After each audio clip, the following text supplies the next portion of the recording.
طریقہ میری بہنوں کیا ہے؟ زیادہ لمبی بات مجھے نہیں کرنی. وہ روحانی طریقہ کیا ہے؟ وہ روحانی طریقہ یہ ہے کہ ہر انسان دوسرے انسان کو نفع پہنچانے والا بنے اپنی جان اپنے مال سے تو جوڑ ہوگا. اور اگر ہر انسان دوسرے انسان سے اس کی جان اور مال سے نفع لینے والا بنے، نفع دینے والا نہ بنے، تو پھر یہ لڑائی کا راستہ ہے بہنوں. نفع پہنچانا اس سے جوڑ ہوگا، اور دوسرے سے نفع لینا اور خود نفع نہ دینا اس سے لڑائی ہوگی. جوڑ کا راستہ کیا؟ اپنی جان مال سے دوسرے کو فائدہ پہنچانا اور دوسرے کی جان اور مال سے فائدہ اٹھانے کی کوشش نہ کرنا.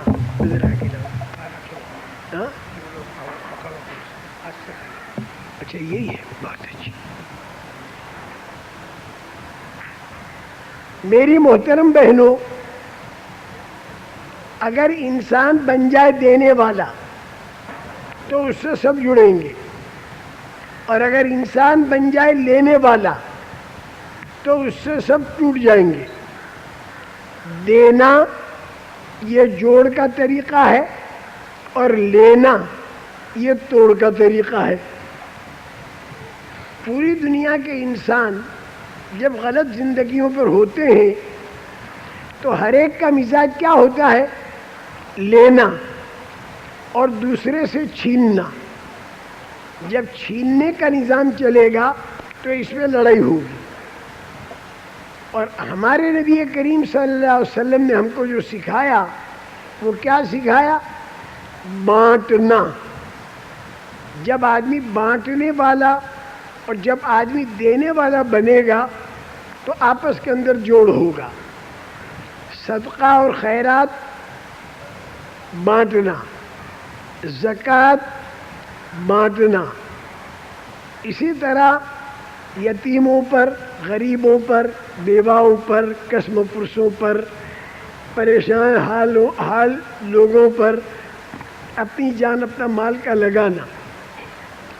پڑوسی نزدیک کا ہو دور کا ہو.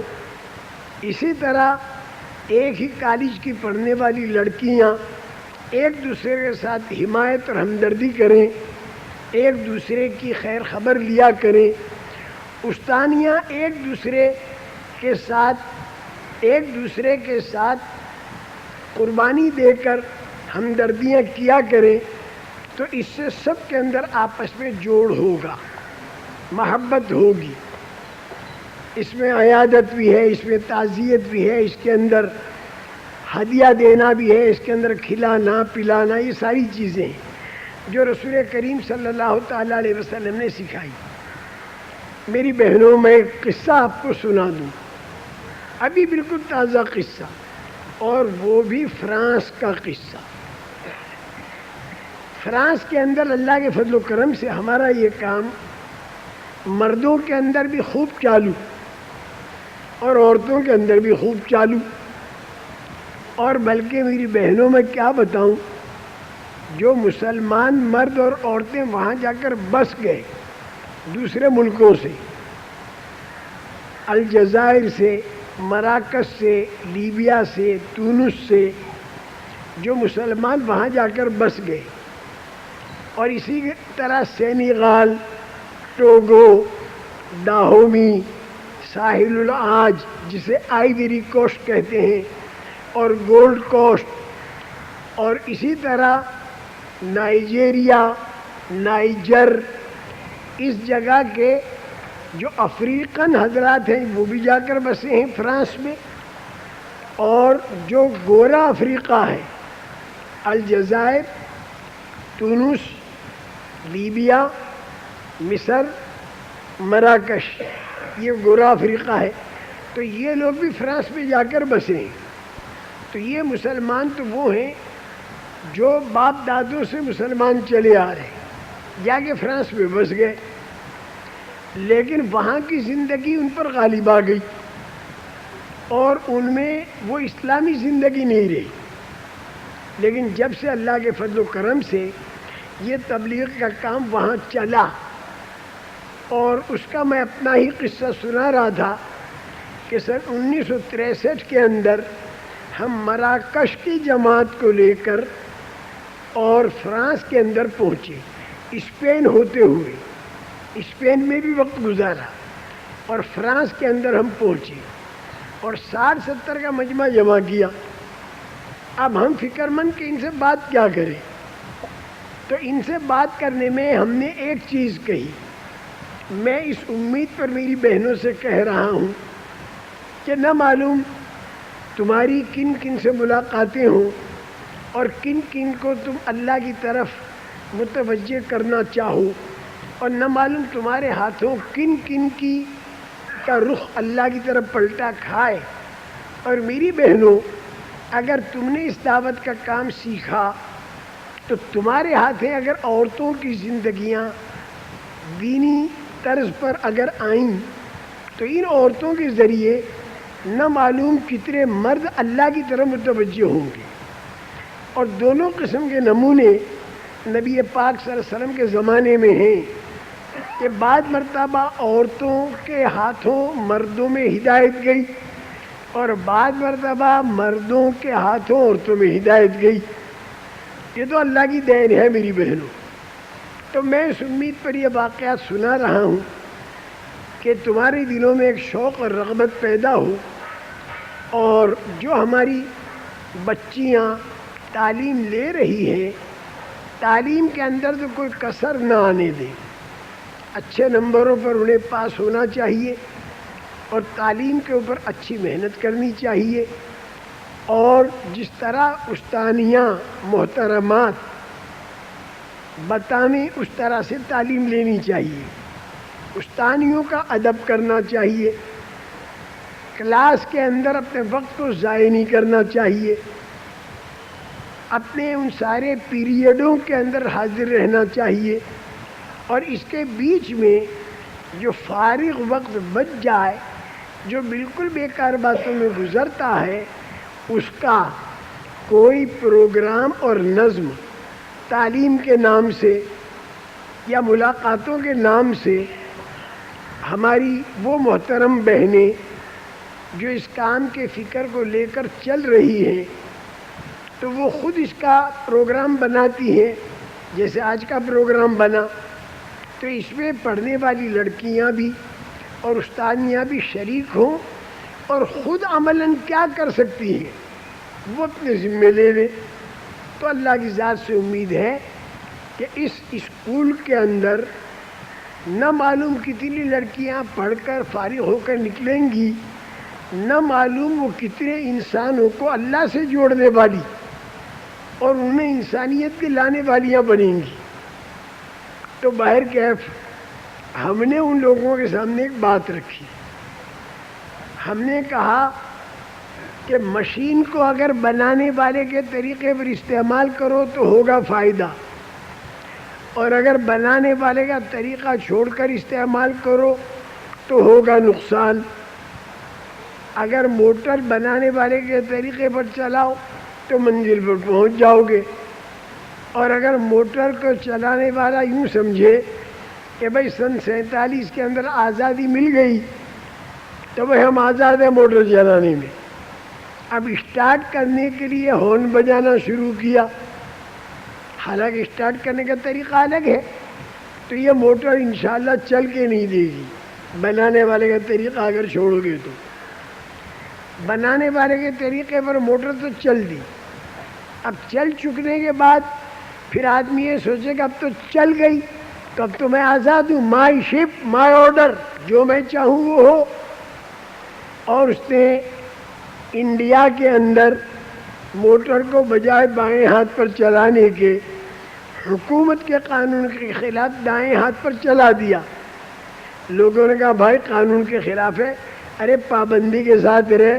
میں نے کہا پابندی کا ہی، آزادی کا زمانہ ہے میاں، تم کو معلوم نہیں؟ آزادی مل گئی ہمیں تو ہم آزاد ہیں، جو چاہیں کریں. تو میری بہنوں ٹکر ہو جائے گی آگے ٹرک سے. 2-3 تو مر گئے، 4-5 زخمی ہوئے، ڈرائیور بھی ہو سکتا ہے زخمی ہوا، سارے ہاسپٹل میں گئے۔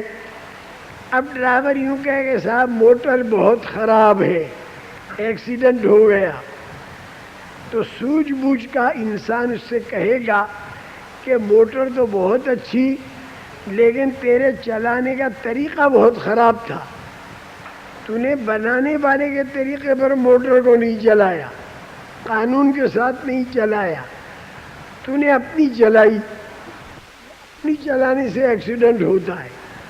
اس قسم کی 2-3 مثالیں دی۔ اس لیے مشین جو ہے بنانے والے کے طریقے پر چلے تو فائدہ، ورنہ نقصان۔ ہم نے کہا ہر مشین کا بنانے والا ایک بکلیٹ بھی بھیجا کرتا ہے، وہ بکلیٹ علمی طور پر رہبری کرتا ہے،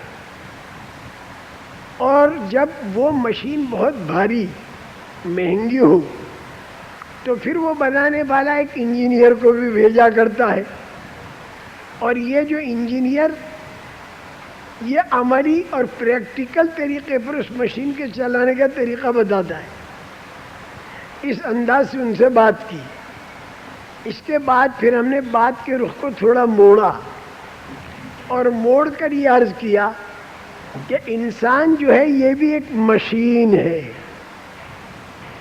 اور اس کا بھی ایک بنانے والا ہے، اور یہ انسانی مشین جو ہے یہ ماں کے پیٹ میں بنی، اس کو ماں نے اور باپ نے نہیں بنائی، بنانے والا کوئی اور ہے، اور تنگ جگہ پر بنائی اور اندھیرے میں بنائی، بنانے والے نے، کیونکہ ماں کا پیٹ تنگ اور اندھیرے والا۔ یخلقکم فی بطون امہاتکم خلقا من بعد خلق فی ظلمات ثلاث۔ ماں کے پیٹ میں تنگ جگہ اور اندھیرے کے اندر اللہ نے بنائی، بنانے والا جو ہے اس کا نام اللہ۔ اب ہم نے اللہ کا نام لیا، کیونکہ جو لوگ اللہ کو نہیں مانتے تو وہ لوگ اللہ کے نام سے چڑھتے ہیں، لیکن ذرا مانوس کرو تو پھر ذرا مانوس بھی ہو جاتے ہیں، لیکن وہ اللہ کا نام زبان پر نہیں لاتے۔ جہاں وہ پھنس جاتے ہیں نا تو وہاں پر وہ اللہ کا نام زبان پر نہیں لاتے، بلکہ وہاں پر وہ کہتے ہیں سپریم پاور، بڑی طاقت۔ روس کا ایک سفیر ہمارے تبلیغ کے کام کرنے والے ایک آدمی سے ملا، ملاقات ہوئی کسی میٹنگ کے اندر، میٹنگ پوری ہو گئی تو ہمارے جو کام کرنے والے دین کے ہوتے ہیں نا یہ چوکتے نہیں، انہیں جہاں موقع مل جائے یہ دین کی باتیں کر گزرتے ہیں، لیکن حکمت کے ساتھ میری بہنوں، اندھادھن نہیں، اندھادھن دین کی بات نہیں چلا کرتی۔ اس نے بڑی حکمت سے روس کے سفیر سے یوں پوچھا کہ بھئی تم ہماری جماعتوں کو ویزے کیوں نہیں دیتے؟ ویزے دیا کرو، آزادی کے ساتھ ہماری جماعتیں تمہارے ملک میں کام کریں۔ زیادہ سے زیادہ ہماری جماعتیں یہ کہیں گی کہ اللہ ہے، تم کہہ دو اللہ نہیں ہے۔ جب اللہ ہے ہی نہیں تو جماعتیں کہیں ہے تو اس میں تم کہہ کو گھبراتی؟ وہ تو ہے ہی نہیں، جو ہے ہی نہیں اس کو یہ کہیں گے ہے، تو پھر تمہارے گھبرانے کی کیا بات ہوئی؟ لیکن جو تم ویزے نہیں دیتے تو اس سے معلوم ہوتا ہے کہ تمہارے اندر بھی یہ بات چھپی ہوئی ہے کہ اگر یہ گھس گئے اور انہوں نے کام شروع کر دیا تو سارے کروڑوں آدمی اللہ کے وجود کو مان لیں گے، تو پھر ہماری جو ترتیب ہے وہ چل نہیں سکے گی۔ تو دل میں تو تمہاری بھی یہ ہے کہ اللہ ہے، زبان سے تم نہ کہتے ہو لیکن دل میں تمہارے بھی یہ گھسا ہوا ہے، اسی وجہ سے تم ویزے نہیں دیتے۔ اس انداز کی بڑی حکمت کے ساتھ اس سے بات کی تو اس بات سے وہ بہت متاثر ہوا۔ تو خیر ہم نے یہ ساری بات فرانس والوں کے سامنے عرض کی. ہم نے کہا کہ پرزوں کا بنانے والا جو ہے وہ اللہ